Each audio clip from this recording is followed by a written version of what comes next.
Higher study पाई हो किंबा scholarship पाई हो किंबा जेकोसी जॉब एप्लिकेशन पाई हो रेसिडेंट सर्टिफिकेट टी समस्त दरकार होता है। तो ये वीडियो में आपको फुल प्रोसेस कहि आपण मैंने केमिति रेसिडेंट सर्टिफिकेट टी निज मोबाइल साहाय्य ऑनलाइन रे संपूर्ण मागणार आवेदन करें। यार वैलिडिटी रहिबो लाइफ टाइम पाई एवं आपण कौन साइबर कैफे को आपको जावाक पड़ो ना, कौन पैसा खर्च करिया को पड़ो ना। वीडियो को संपूर्ण भाव देखंतु। आम प्रथमे गूगल क्रोम को जीवा, सेठी आम ई डिस्ट्रिक्ट ओडिशा gov.in सर्च करिबा। तो लिंक टारे क्लिक कला पर देखंतु आपनकर ए भलिया गोटे पेज आसीबो।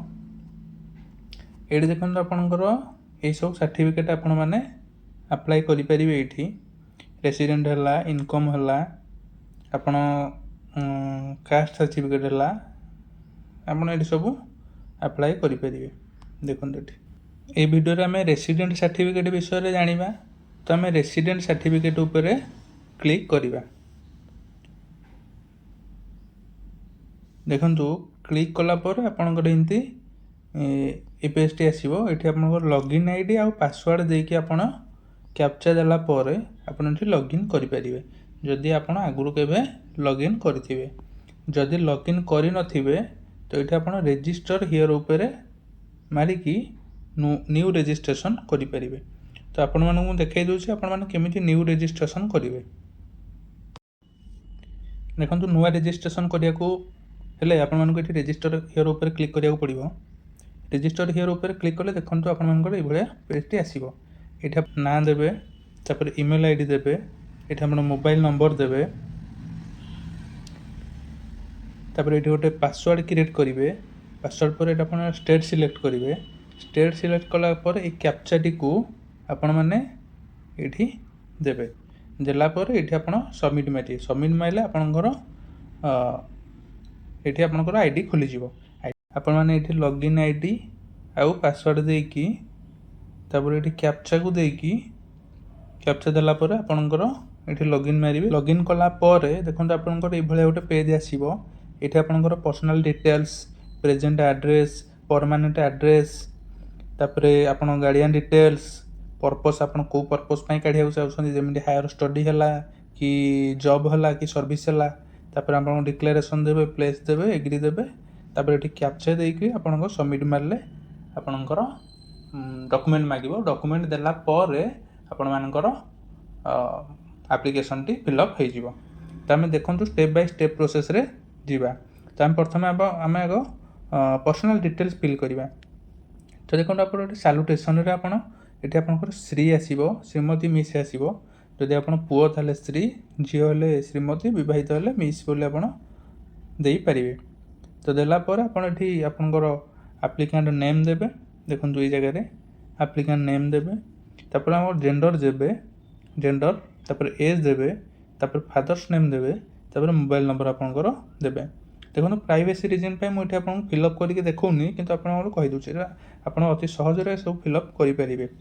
तापर देखो मैरिटल स्टेटस आपन एठी मैरिड आसीबो बा अनमैरिड आसीबो। आपन दुईटा भितर जदि मैरिड हेतिबे मैरिड चूज करिवे, अनमैरिड हेतिले अनमैरिड चूज करिवे। तापर देखंतु एठी आपन आपन आधार नंबर देबे, मदर्स नेम देबे, ईमेल आईडी देबे। ईमेल आईडी देला पर आपन एठी देखंतु आपन फोटो मागिबो। फोटोटी आपनकर केते केबी हेतिबा दरकार ना 20 केबी रु 250 केबी भितर हेतिबा दरकार। चूज फाइल मारिले आपनकर एठी आपन फोटो जे वीडियो जे क्लिक करिकि आपनको गैलरी खोली जिवो। से गैलरी रो आपनको फोटोटी आपन एठी सेव करि परिबे। तापर एठी देखंतु आपन तहसील टु मध्ये सिलेक्ट करनेबे। ये डिस्ट्रिक्ट आ तहसील आपनकर विलेज सो मैंडेटरी। देखो विलेज प्ली सिलेक्ट मारले आपण मान कोनोसी देखंतु कोनोसी विलेज शो करिवो नाही। तो आपण मान कोन करिवे नेठी आपण विलेज नॉट लिस्ट रे क्लिक करिवे। क्लिक कला पर देखंतु ए सब आसीबो। आपण एठी विलेज नेम आपण सर्च करिवे। ए सर्च बॉक्स रे आपण सर्च करला पर एठी आपण विलेज टी देबे। ଦେଖନ୍ତୁ ଭିଲେଜ୍ ଆପଣ ଦେଲା ପରେ ଏଠି ଆପଣ ନିଜର ପୋଲିସ୍ ଷ୍ଟେସନ୍ ଦେବେ, ତାପରେ ଆପଣଙ୍କ ଅଞ୍ଚଳର ପିନ୍ ଦେବେ, ତାପରେ ଏଠି ପୋଷ୍ଟ ଅଫିସଟି ଦେବେ, ତାପରେ ଦେଖନ୍ତୁ ଏଠି ଗୋଟେ ଅଛି ରେସିଡ଼ିଂ ଆଟ୍ ପ୍ରେଜେଣ୍ଟ ଆଡ୍ରେସ୍ ଫର୍, ମାନେ ଆପଣମାନେ କେତେ ବର୍ଷ ହେଲା ସେଠି ରହି ଆସୁଛନ୍ତି। ତ ଆପଣମାନଙ୍କର ଏଠି ଏଜ୍ ଆପଣ ଦେବେ, ଆପଣ ଯଦି ଜନ୍ମରୁ ରହୁଛନ୍ତି ତ ଆପଣମାନେ ଏଠି କେତେ ବର୍ଷ କେତେ ମାସ ହେଲାଣି ଆପଣମାନେ ଦେବେ। ଭାବି ନିଅନ୍ତୁ ଆପଣଙ୍କୁ 25 ବର୍ଷ 4 ମାସ ହେଇଛି, ତ ଆପଣ ଏଠି କ'ଣ କରିବେ ନା 25 ଏଠି 25 ଲେଖିବେ, ଏଠି 04 ଲେଖିବେ। ଭାବି ନିଅନ୍ତୁ ଆପଣ ମ୍ୟାରେଡ଼, ଆପଣ ଝିଅ ପିଲା, ଆପଣ ମ୍ୟାରେଡ଼ ହେଇକି ଆପଣଙ୍କ ଶାଶୁ ଘରେ ରହୁଛନ୍ତି, ତ ଆପଣ କେମିତି ଦେବେ? ଆପଣଙ୍କ ମ୍ୟାରେଜ୍ କେତେ ବର୍ଷ ହେଲା ହେଇଛି, ମାନି ନିଅନ୍ତୁ ଆପଣ 4 ବର୍ଷ ହେଲା ମ୍ୟାରେଡ଼ ଅଛନ୍ତି, 4 ବର୍ଷ 4 ମାସ ହେଲା ମ୍ୟାରେଡ଼ ଅଛନ୍ତି, ତ ଏଠି କ'ଣ କରିବେ ନା ଏଠି ଲେଖିବେ 404, ଏଠି ଲେଖିବେ 04। ଆପଣ ଯେତିକି ବର୍ଷ ଯେତିକି ମାସ ହେଲା ବିବାହିତ ହେଇକି ଶାଶୁ ଘରକୁ ଆସିଛନ୍ତି ସେଠି ଆପଣ ଦେବେ।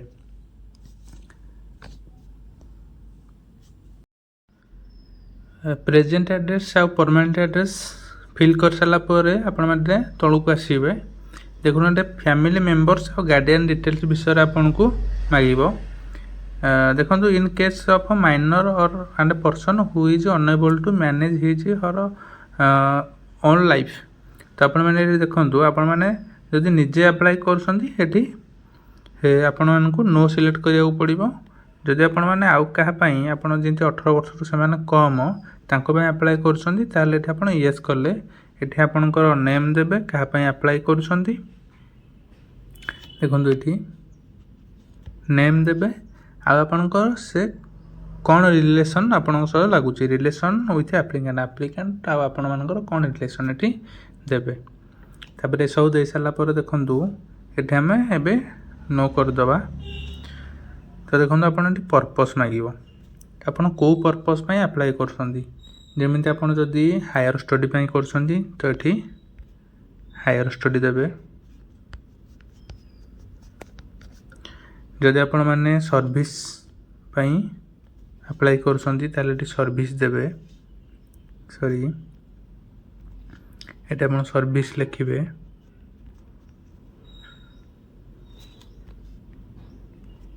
ତ ପର୍ପସ୍ ପରେ ଦେଖନ୍ତୁ ଆପଣଙ୍କର ଡିକ୍ଲାରେସନ୍ ଏଠି ମାଗିବ, ଆପଣ ଏଠି ପ୍ଲେସ୍ ଦେବେ, ଆପଣ କେଉଁ ପ୍ଲେସ୍ରୁ ଆପ୍ଲାଏ କରୁଛନ୍ତି ଏଠି ପ୍ଲେସ୍ ଦେବେ।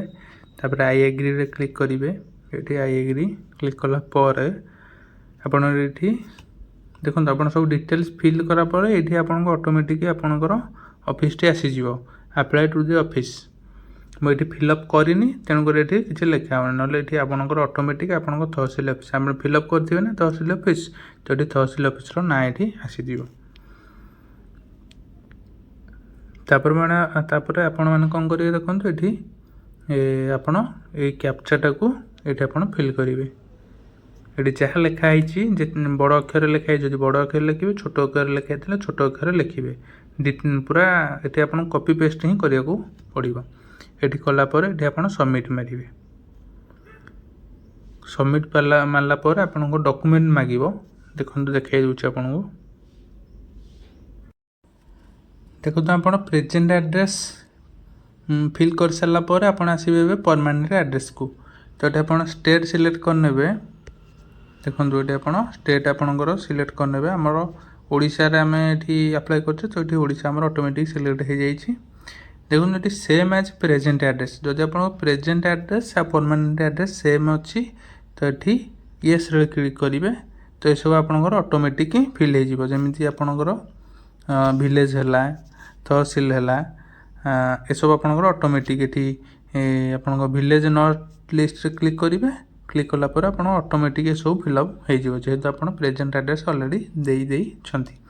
ଯଦି ଆପଣଙ୍କ present address permanent address same ନୁହଁ ତ ଏଠି ଆପଣ ସେମ୍ ଆଜ୍ ପରମାନେଣ୍ଟ ଆଡ୍ରେସ୍ କ୍ଲିକ୍ କରିକି ଏଠି ନୋ କରିଦେବେ। ନୋ କଲା ପରେ ଆପଣଙ୍କୁ ଏସବୁ ଆଉ ଥରେ ଫିଲ୍ କରିବାକୁ ପଡ଼ିବ। ଦେଖନ୍ତୁ ସବମିଟ୍ ମାରିଲା ପରେ ଆପଣଙ୍କର ସେ ପେଜ୍ଟି ଫିଲ୍ଅପ୍ ହେଇଯିବ। ଫିଲ୍ଅପ୍ ହେଲା ପରେ ଦେଖନ୍ତୁ ଆପଣଙ୍କର ଏଭଳି ଭାବେ ଆସିବ ପେଜ୍ଟି। ଏଠି ସବୁ ଆପଣଙ୍କର ଡିଟେଲ୍ସ ଦେଖେଇବ। ତାପରେ ଆପଣମାନେ ତଳକୁ ସ୍କ୍ରୋଲ୍ କଲେ ଦେଖନ୍ତୁ ଏଠି ଆପଣଙ୍କୁ ମାଗିବ ଆଟାଚ୍ ଆନେକ୍ସର ମାଗିବ। ଆପଣ ଯଦି କିଛି ଭୁଲ ଅଛି ତ ଏଡ଼ିଟ୍ କରିବାକୁ ଚାହିଁଲେ ଆପଣମାନେ ଏଠି ଏଡ଼ିଟ୍ରେ କ୍ଲିକ୍ କରିକି ଆପଣମାନେ ଆଉ ଥରେ ଏଡ଼ିଟ୍ କରିପାରିବେ। ଯଦି ଆପଣମାନଙ୍କର ସବୁ ଠିକ୍ ଅଛି ତ ଏଠି ଆଟାଚ୍ ଆନେକ୍ସରେ କ୍ଲିକ୍ କରିକି ଆପଣଙ୍କ ଡକୁମେଣ୍ଟକୁ ଆଟାଚ୍ କରିପାରିବେ। ଦେଖନ୍ତୁ ଆଟାଚ୍ ଆନେକ୍ସରେ କ୍ଲିକ୍ କରିବା। କ୍ଲିକ୍ କଲା ପରେ ଦେଖନ୍ତୁ ଏଭଳି ପେଜ୍ଟି ଆସିବ। ଏଠି ଦେଖନ୍ତୁ ଆପଣମାନେ ଡକୁମେଣ୍ଟ ଟୁ ବି ଆଟାଚ୍ରେ ଏଠି ସିଲେକ୍ଟ କଲେ ଦେଖନ୍ତୁ ଆପଣମାନେ ଆଉ କ'ଣ ଦେଇପାରିବେ। ଏଠି ରାସନ କାର୍ଡ଼ ଦେଇପାରିବେ, ଇଲେକ୍ଟ୍ରିସିଟି ବିଲ୍ ଆପଣମାନେ ଦେଇପାରିବେ, ତାପରେ ଆପଣ ଜମି ପଟ୍ଟା କପି ଅଫ୍ ଆରଓଆର୍ ଦେଇପାରିବେ, ତାପରେ ଏଠି ଆଧାର କାର୍ଡ଼ ଦେଇପାରିବେ, ଟେଲିଫୋନ୍ ବିଲ୍ ଦେଇପାରିବେ। ଏସବୁ ଡକୁମେଣ୍ଟ ଆପଣମାନେ ଦେଇପାରିବେ। ୱାଟର କନେକ୍ସନ୍ ବିଲ୍ ହେଇଗଲା, ଏସବୁ ଆପଣମାନେ ଦେଇପାରିବେ। ତ ଆମେ ଆଜି ଆଧାର କାର୍ଡ଼ ଦେବା, ତ ଆମେ ଆଧାର କାର୍ଡ଼ ଏଠି ସିଲେକ୍ଟ କରିନେବା। ତାପରେ ଅଦର୍ସରେ ଦେଖନ୍ତୁ ଆପଣ ଏଠି ଲେଖିବେ କ'ଣ, ଅଦର୍ରେ କ୍ଲିକ୍ କରିବେ। କ୍ଲିକ୍ କଲା ପରେ ଏଠି ଲେଖିବେ ଆପଣ ସେଲ୍ଫ ଡିକ୍ଲାରେସନ୍। ଏଠି ଦେଖନ୍ତୁ ଏଠି ଡକୁମେଣ୍ଟ ଜାଗାରେ ମୁଁ ଆଧାର କାର୍ଡ଼ ସିଲେକ୍ଟ କରିଥିଲି, ଆଉ ଏଠି ଅଦର୍ରେ ସେଲ୍ଫ ଡିକ୍ଲାରେସନ୍ ସିଲେକ୍ଟ କରିଥିଲି। ତ ଏଠି ମୁଁ ଚୁଜ୍ ଫାଇଲ୍ରେ କ୍ଲିକ୍ କରିକି ମୁଁ ଆଧାର ଆଉ ସେଲ୍ଫ ଡିକ୍ଲାରେସନ୍ ଦୁଇଟାଙ୍କୁ ମୁଁ PDF କରିକି ରଖିଥିଲି, ଏଇଠି ଦେଇଛି।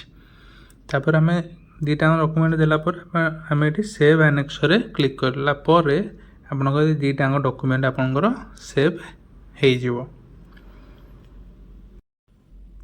ଦେଖନ୍ତୁ ଆପଣମାନଙ୍କର ସେଲ୍ଫ ଡିକ୍ଲାରେସନ୍ ଫର୍ମଟି ଆପଣଙ୍କର ଏଇଭଳି ଭାବେ ରହିବ। ଏଠି ଆପଣ ପର୍ସନାଲ୍ ଡିଟେଲ୍ସ ଦେବେ। ଏଠି ଦେଖନ୍ତୁ ଆପଣଙ୍କ ନାଁ ଦେବେ, ତାପରେ ଆପଣଙ୍କର ସନ୍ ଅଫ୍, ଡଟର୍ ଅଫ୍ ବା ୱାଇଫ୍ ଅଫ୍ ଆପଣ ଏଠି ଫିଲ୍ଅପ୍ କରିବେ। ଆପଣ ଏଠି ଏଜ୍ ସିଲେକ୍ଟ କରିବେ, ଆପଣଙ୍କର କେତେ ଏଜ୍ ଲେଖିବେ। ତାପରେ ଏଠି କାଷ୍ଟ ସିଲେକ୍ଟ କରିବେ, ତାପରେ ସବ୍ କାଷ୍ଟ ଦେବେ। ତାପରେ ଏଠି ଆପଣ କେତେ ବର୍ଷ ହେଲା ସେ ଭିଲେଜରେ ରହୁଛନ୍ତି ଲେଖିବେ। ତାପରେ ପୋଷ୍ଟ ଅଫିସ୍, ତାପରେ ପୋଲିସ୍ ଷ୍ଟେସନ୍, ତାପରେ ତହସିଲ, ତାପରେ ଡିଷ୍ଟ୍ରିକ୍ଟ ଆପଣଙ୍କର ଦେବେ। ଏଠି ପିନ୍ ଦେବେ। ପିନ୍ ଦେଲା ପରେ ଏଠି ଆପଣ ଡେଟ୍ ଦେବେ, ଡେଟ୍ ଦେଇକି ପ୍ଲେସ୍ ଦେବେ। ଏଠି ତାପରେ ଆପଣ ସିଗ୍ନେଚର୍ କରିବେ। ତାପରେ ଏଇଟାକୁ ଆପଣ PDF କରିକି ସେ ସେଲ୍ଫ ଡିକ୍ଲାରେସନ୍ ଜାଗାରେ ଆପଣ ଦେଇପାରିବେ। ଏଠି ଆପଣ ସେଭ୍ ଆନେକ୍ସରେ ମାରିଲା ପରେ ଦେଖନ୍ତୁ ଏଠି ଆପଣଙ୍କର ଦୁଇଟାଙ୍କ ଡକୁମେଣ୍ଟ ସେଭ୍ ହେଇଯାଇଛି। ଆଧାର କାର୍ଡ଼ ହେଲା ଆଉ ଅଦର୍ରେ ସେଲ୍ଫ ଡିକ୍ଲାରେସନ୍ ହେଲା। ତ ଆପଣମାନେ ଏଠି ସବମିଟ୍ ମାରିଦେବେ। ସବମିଟ୍ ମାରିଲା ପରେ ଆପଣଙ୍କର ଆପ୍ଲିକେସନ୍ଟି ଅପଡ଼େଟ୍ ହେଇଯିବ। ଦେଖନ୍ତୁ ଆପଣମାନେ ସେଠି ସବମିଟ୍ କଲା ପରେ ଆପଣଙ୍କର ଏଇଭଳିଆ ଗୋଟେ ଆକ୍ନୋଲେଜମେଣ୍ଟ ସ୍ଲିପ୍ରେ ଜେନେରେଟ୍ ହେବ। ତ ଏଠି ଆପଣଙ୍କର ଦେଖନ୍ତୁ ଆପଣଙ୍କର ଡିଜାଇନ୍ଡ ଅଫିସର ଆଣ୍ଡ ଆଡ୍ରେସ୍ ଏଠି ଲେଖା ହେଇଥିବ। ତାପରେ ଆମ ନେମ୍ ଲେଖା ହେଇଥିବ, ଭିଲେଜ ନେମ୍। ତାପରେ ଏଠି ଆପଣଙ୍କର ଆପ୍ଲିକେସନ୍ ନମ୍ବରଟି ଲେଖା ହେଇଥିବ। ଦେଖନ୍ତୁ ଏଇ ନମ୍ବରଟି ଆପଣ କପି କରି ରଖିଥିବେ। ଆପଣଙ୍କ ଫ୍ୟୁଚରରେ ଆପଣ ଆପଣଙ୍କ ଷ୍ଟାଟସ୍କୁ ଆପଣ ଚେକ୍ କରିପାରିବେ। ତାପରେ ଦେଖନ୍ତୁ ଏଠି ଆପଣ କେତେ ଡେଟ୍ରେ ଆପ୍ଲାଏ କଲେ ଆଉ ଆପଣଙ୍କ last date of time limit, ମାନେ ଏତିକି ଡେଟ୍ ଭିତରେ ଆପଣଙ୍କର ସାର୍ଟିଫିକେଟ୍ ଆପଣଙ୍କ ପାଖେ ପହଞ୍ଚିଯିବ। ଦେଖନ୍ତୁ ଏଥିରେ କୌଣସି ରେଭିନ୍ୟୁ ଅଫିସରର ସିଗ୍ନେଚର୍ ଦରକାର ନାହିଁ, ଯେହେତୁ ଏଇଟା ଗୋଟେ କମ୍ପ୍ୟୁଟର ଜେନେରେଟେଡ଼୍। ଦେଖନ୍ତୁ ଆପଣମାନେ ଯଦି ଆପଣଙ୍କର ଷ୍ଟାଟସ୍ ଜାଣିବାକୁ ଚାହୁଁଛନ୍ତି ଆପ୍ଲିକେସନ୍ର, ତ ଏଠି ଭ୍ୟୁ ଆପ୍ଲିକେସନ୍ ଷ୍ଟାଟସ୍ ଉପରେ କ୍ଲିକ୍ କରିବେ। କ୍ଲିକ୍ କଲା ପରେ ଦେଖନ୍ତୁ ଏଠି ଆପଣଙ୍କର ଗୋଟେ ଆସୁଛି ଟ୍ରାକ୍ ୟୋର୍ ଆପ୍ଲିକେସନ୍ ଷ୍ଟାଟସ୍। ଏଇଟା ଟ୍ରାକ୍ ୟୋର୍ ଆପ୍ଲିକେସନ୍ ଷ୍ଟାଟସ୍ରେ ଆପଣ ଏଠି କ୍ଲିକ୍ କରିବେ। କ୍ଲିକ୍ କଲା ପରେ ଦେଖନ୍ତୁ ଆପଣ ଯେଉଁ ନମ୍ବରଟିକୁ ଆପ୍ଲିକେସନ୍ ନମ୍ବରଟିକୁ କପି କରିକି ଲେଖିଥିଲେ ଆପଣ ଏଠି ଆପଣ ସବମିଟ୍ କରିବେ। ଦେଖନ୍ତୁ ଆପ୍ଲିକେସନ୍ ରେଫରେନ୍ସ ନମ୍ବର ଏଇଠି ଆପଣ ଦେଲା ପରେ ଏଠି ଗେଟ୍ ଡାଟାରେ କ୍ଲିକ୍ କଲେ ଆପଣଙ୍କର ଆପ୍ଲିକେସନ୍ ଷ୍ଟାଟସ୍ ଜାଣିପାରିବେ। ଦେଖନ୍ତୁ ଗେଟ୍ ଡାଟାରେ କ୍ଲିକ୍ କଲା ପରେ ଆପଣଙ୍କର ଷ୍ଟାଟସ୍ ଏଠି ଶୋ କରିବ। ଏଠି ଆପଣଙ୍କର ସର୍ଭିସ୍ ନେମ୍ ଦେଖନ୍ତୁ ଅଛି। ତାପରେ ଆପ୍ଲିକେସନ୍ ଆପଣଙ୍କ ଯେଉଁ ରେଫରେନ୍ସ ନମ୍ବରଟି ଦେଖନ୍ତୁ। ଏଠି ଆମେ ଦେଖନ୍ତୁ 22 ତାରିଖରେ ଆପ୍ଲାଏ କରିଛେ, ଲାଷ୍ଟ ଡେଟ୍ ଅଛି ଆମର 8 ତାରିଖ। ତ ଆପଣଙ୍କୁ 10ରୁ 15 ଦିନ ଭିତରେ ଆପଣଙ୍କୁ ସାର୍ଟିଫିକେଟ୍ ମିଳିଯିବ। ସାର୍ଟିଫିକେଟ୍ଟି ଆପଣଙ୍କ ଇମେଲ୍ ଆଇଡ଼ିକୁ ଆସିବ, ସେଠୁ ଆପଣ ଡାଉନଲୋଡ଼୍ କରିପାରିବେ। ଆଉ ସେ ଆପଣଙ୍କର ଯେଉଁ ସାର୍ଟିଫିକେଟ୍ଟି ଆପଣଙ୍କର ରହିବ କମ୍ପ୍ୟୁଟର ଜେନେରେଟେଡ଼୍, ସେଥିରେ କୌଣସି ପ୍ରକାର ଫିଜିକାଲ୍ ସିଗ୍ନେଚର୍ ସେଠି ନଥିବ। ଦେଖନ୍ତୁ ଆମର ଏଠି କରେଣ୍ଟ ଷ୍ଟାଟସ୍ରେ ଆମର ଇନିସିଏଟେଡ଼୍ ଲେଖୁଛି। ଏଠି ଦେଖନ୍ତୁ ଇନିସିଏଟେଡ଼୍ ଲେଖୁଛି। ତ ଆପଣ ଯେତେବେଳେ ସେଟା ହେଇଯିବ ଏଠି ଆପଣ ଡେଲିଭର୍ଡ ଦେଖେଇବ। ତ ଥ୍ୟାଙ୍କ ୟୁ ସାଙ୍ଗମାନେ, ଭିଡ଼ିଓଟିକୁ ସମ୍ପୂର୍ଣ୍ଣ ଭାବେ ଦେଖିଥିବାରୁ। ଯଦି ଭିଡ଼ିଓଟି ଆପଣମାନଙ୍କୁ କିଛି ଇନଫର୍ମେଟିଭ୍ ଲାଗିଥିବ ତାହେଲେ ଆପଣମାନେ ଭିଡ଼ିଓଟିକୁ ଲାଇକ୍ କରନ୍ତୁ ଏବଂ ଏଇଭଳି ଭିଡ଼ିଓ ଦେଖିବା ପାଇଁ ଆପଣମାନେ ଚ୍ୟାନେଲକୁ ସବସ୍କ୍ରାଇବ୍ ମଧ୍ୟ କରନ୍ତୁ। ଜୟ ଜଗନ୍ନାଥ।